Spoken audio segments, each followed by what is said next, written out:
इतिहास में कई बार कुछ ऐसे मनीषी जन्म लेते हैं जो अपने कालखंड से बहुत आगे की सोच रखते हैं। बाबा साहब भीमराव अंबेडकर भारतीय इतिहास के ऐसे ही महानायक हैं जिन्होंने जीवन भर पूरे समाज को एक करने का पाठ पढ़ाया।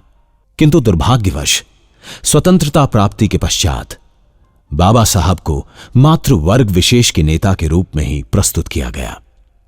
राष्ट्रीय विचार के ध्वजवाहक साप्ताहिकों, पांचजन्य एवं ऑर्गेनाइजर ने इस कमी को दूर करने का बीड़ा उठाया है।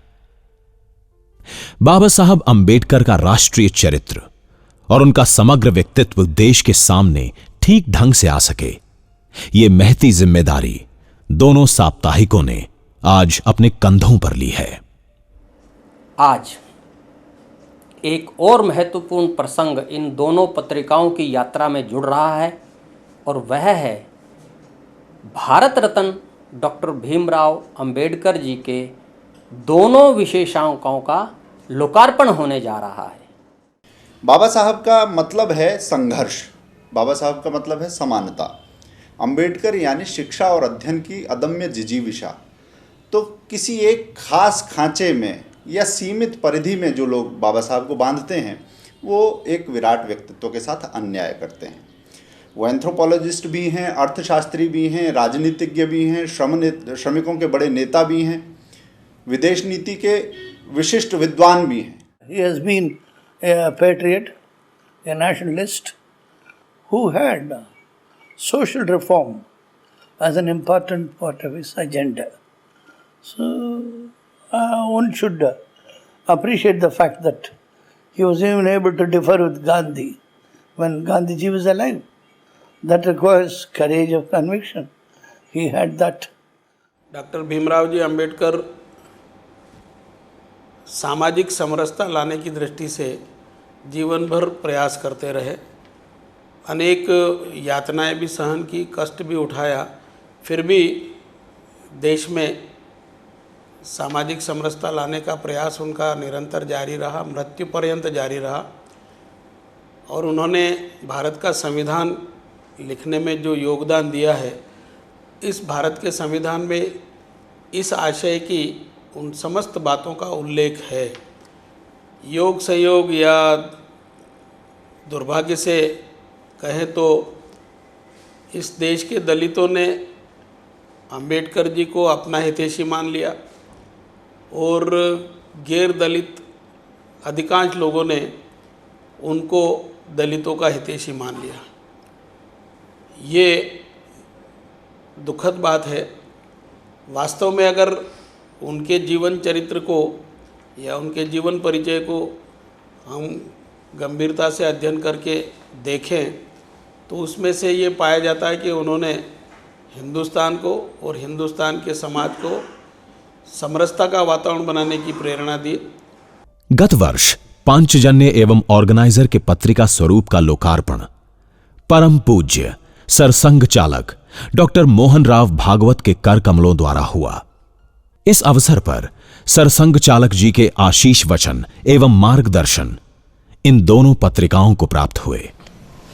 ये जो सारे समाज में भान लाना है, विचारों की स्पष्टता लानी है, उसका उदाहरण इन साप्ताहिकों का विचार बने, इन साप्ताहिकों का चलना बने। अब तक बना है जो बड़ी अच्छी तपस्वी परंपरा मिली है, उदाहरण अपने सामने है, आदर्श अपने सामने है। डॉक्टर अंबेडकर की 125वीं जयंती पर पांचजन्य एवं ऑर्गेनाइजर द्वारा बाबा साहब पर एक संग्रहणीय विशेषांक का प्रकाशन इस महानायक को ठीक रूप से जनमानस तक पहुंचाने की दृष्टि से एक महत्वपूर्ण कदम है। I believe that the worst kind of injustice is done to this great son of India, who was not only the champion of cause for downtrodden communities, but a very realist social reformer, very nationalist at his core, constitutional expert, educationist, jurist, economist. Most of his dimensions are neglected. Shri Guruji ने लिखा, भूतकाल में समाज सुधार के लिए भगवान बुद्ध ने प्रचलित रूढ़ियों की आलोचना की थी, समाज से कटकर अलग होने के लिए नहीं। वर्तमान काल में भी डॉक्टर बाबा साहब अंबेडकर ने समाज की भलाई के लिए, धर्म के हित के लिए हमारे चिरजीवी समाज को दोष मुक्त शुद्ध बनाने की दृष्टि से काम किया, समाज से कटकर अन्य पंथ बनाने की दृष्टि से नहीं। अतएव डॉक्टर अंबेडकर भगवान बुद्ध के उत्तराधिकारी हैं। इस स्वरूप से उनकी पवित्रता में हार्दिकता अर्पित करता हूं।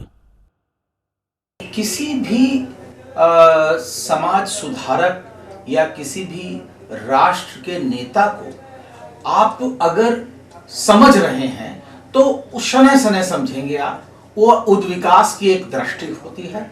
और समाज सचमुच बहुत सारे लीडर्स को देर से परख पाता है क्योंकि वो अपने समय से आगे होते हैं, तो उस समय हो सकता है वो न समझ पाए। लेकिन मुझे लगता है बाबा साहब अंबेडकर की प्रासंगिकता सदैव बनी रहेगी क्योंकि उन्होंने जिस दृष्टिकोण का प्रतिपादन किया उसके अंदर अधिकारों का समावेश था। क्योंकि भारतवर्ष में अधिकांश व्यक्ति, चाहे वो दलित अस्पृश्य समाज के लोग हों, चाहे वो ट्राइबल समाज के लोग हों, चाहे महिलाएं हों, यह सब के सब अधिकारों से वंचित थे। एक श्रेणीबद्ध समाज के अंदर अधिकार कुछ समाजों के पास, कुछ वर्गों के पास सुनिश्चित हो गए थे, एकांगित हो गए थे। तो बाबा साहब ने कहा कि अगर आप अधिकारों को सभी वर्गों को अगर आप नहीं देंगे तो राष्ट्र का निर्माण नहीं हो पाएगा। राष्ट्र अधिकारों से बनता है। As the ultimate goal is concerned, I think none of us need have any apprehensions. None of us need have any doubt. Our difficulty, as I said, is not about the ultimate future. Our difficulty is how to make the heterogeneous mess that we have today take a decision in common and march in a cooperative way on that road which is bound to lead us to unity. Today, my friend Dr. Shyam Prasad Mukherjee asked another question. जहाँ तक doctor Ambedkar का सवाल है, मेरी एक धारणा रही है कि प्रतिभा संपन्नता की मोहताज नहीं होती और विद्वत्ता किसी जाति विशेष की बकौती नहीं होती। इन दोनों धारणाओं को पुष्ट करने का अगर कोई प्रत्यक्ष प्रमाण है तो वह है डॉक्टर भीमराव अंबेडकर। उनको किसी एक वर्ग विशेष के साथ जोड़ देना या एक वर्ग का नेता बना देना उनके व्यक्तित्व को बहुत संकुचित करना होगा। डॉक्टर भीमराव अंबेडकर वो हैं जो हमारे संविधान के रचनाकार हैं, जिन्होंने किसी वर्ग विशेष की चिंता नहीं की, समस्त भारतवासियों की चिंता की। और यदि आप उनका चिंतन देखें तो उस चिंतन में भी आपको सर्व समाज समावेशी चिंतन वो दिखाई देगा। इसलिए उनको एक वर्ग विशेष का व्यक्ति बना देना या उसी का नेता के रूप में प्रतिष्ठापित करना, ये उनके साथ अन्याय करना है।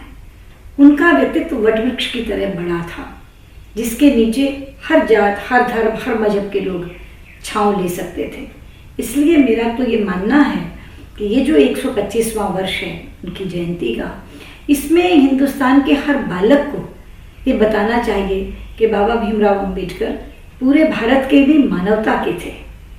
उन्होंने कभी भी वर्ग संघर्ष की बात नहीं की। ये बात सच है कि समाज में जो भेदभाव हो गया, ऊंच नीच हो गया, एक बड़ा वर्ग ऐसा था जो बहुत लंबे समय से, वर्षों से पीड़ित था, वंचित था। डॉक्टर अंबेडकर ने उनको एक मंच दिया। अंबेडकर जी ने उनको वाणी दी। जो मूक थे उनको वाणी दी, उनको शक्ति दी, उनको अधिकार दिए। लेकिन इसके बावजूद भी उन्होंने संघर्ष नहीं किया आपस में, वैमनस्य नहीं फैलाया। जाति को लेकर, वर्ग को लेकर के उन्होंने द्वेष उत्पन्न करके राजनीति ये नहीं की कभी। और इसलिए डॉक्टर अंबेडकर जी सारे देश के, सारे समाज के, संपूर्ण मानवता के नेता है, किसी एक वर्ग विशेष के नेता भी नहीं है। और इसलिए अंबेडकर जी के व्यक्तित्व को समग्रता में देखना, किसी एक वर्ग का नेता करके ये देखना, ये उनको छोटा करना है। बाबा साहब अंबेडकर मात्र संविधान निर्माता नहीं हैं, अपितु वे तो राष्ट्र निर्माता हैं। बाबा साहब ने भारत के सामाजिक एवं सांस्कृतिक आंदोलन को एक नई दिशा दी, किंतु उनके इस भागीरथ प्रयास का समग्र चित्रांकन अभी भी नहीं हुआ है। बाबा साहब भीमराव अंबेडकर का पूर्ण चित्र जनमानस को दिखे, इसके लिए काफी धुंध छांटनी होगी, काफी धूल हटानी होगी। पांचजन्य एवं ऑर्गेनाइजर ने इस दिशा में पहल की है। राष्ट्रीय पत्रकारिता की ऐतिहासिक परंपरा का यह पुष्प समर्पित है उस भारत रत्न को जिसकी चमक से समाज का साक्षात्कार बाकी है। And also on the question of Aryan invasion and things like that, which other papers are not prepared to discuss, they try to gloss over it. Panchajanya and organizers, they don't do that. They take it heads on and deal with it. It's a very welcome thing. निश्चित रूप से पांचजन और organiser पत्र पत्रिकाएं देशभक्ति का वातावरण बनाने और देश के महापुरुषों के जीवन की सोच को सही दिशा में प्रस्तुत करने का अभी तक प्रयास किया है। मैं विश्वास करता हूं अंबेडकर जी के बारे में भी अच्छा अध्ययन करके और जनता के सामने प्रस्तुतिकरण होगा। मैं मेरी शुभकामनाएं देता हूं। मुझे लगता है कि हमें ये भान होना चाहिए कि केवल आकृतियों से राष्ट्र नहीं बनते, केवल जो है झंडे से नहीं बनते, और ना ही हमारे मैप्स से जो हम लोग नक्शा बनाते हैं उससे बनते हैं, बल्कि राष्ट्र में व्यक्तियों द्वारा प्रतिपादित अधिकारों से जब लैस होते हैं तब समाज सशक्त बनता है और तब राष्ट्र समर्थ बनता है। तो मुझे लगता है पांचजन की ये जो मुहिम है वो एक काबिल तारीफ मुहिम है, जो राष्ट्र के भुलाए हुए समाज सुधारक थे उनको उनका ड्यू और उनका शेयर देने की बात कर रहे हैं। तो एक सार्थक पहल है और इसका स्वागत किया जाना चाहिए। मुझे खुशी है कि पांचजन्य और ऑर्गेनाइजर ने ये पहल की, एक विशेषांक वो बाबा भीमराव अंबेडकर के ऊपर निकाल रहे हैं और उसमें इसी चीज़ को एक थीम के तौर पे लेना चाहिए कि बाबा भीमराव अंबेडकर सर्व समाज के थे, किसी एक जाति विशेष के या किसी वर्ग विशेष के नहीं। मैं समझता हूँ शायद देश भर में पहली बार एक ऐसा सुंदर प्रयास हो रहा है कि डॉक्टर अंबेडकर जी के जीवन के भिन्न भिन्न पक्षों को लेकर एक 25 लेख उसमें आ रहे हैं। कुछ अच्छे विद्वानों के लेख उन्होंने संग्रह किए हैं। तो ऑर्गेनाइजर में भी पांचजन्य में भी उन दोनों प्रकार से लेखों को वो देंगे, हिंदी में और अंग्रेजी में देंगे।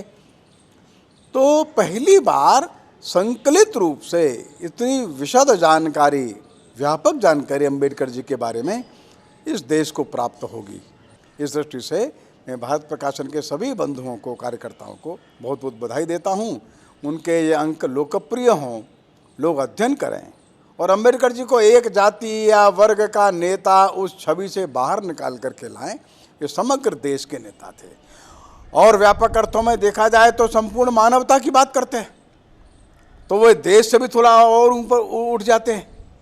सारे विश्व की शांति की बात करते हैं, तो मानवता की बात, विश्व शांति की बात करते हैं, तो वे ग्लोबल लीडर के रूप में भी हमको प्रकट होते दिखते हैं। लेकिन उनकी इन विशेषताओं को बहुत लंबे समय से सारा देश और समाज नहीं समझ पा रहा था। ये अच्छी बात है कि ये प्रयास हो रहा है। मैं इसके लिए उनको बहुत बहुत अपनी शुभकामनाएं देता हूँ।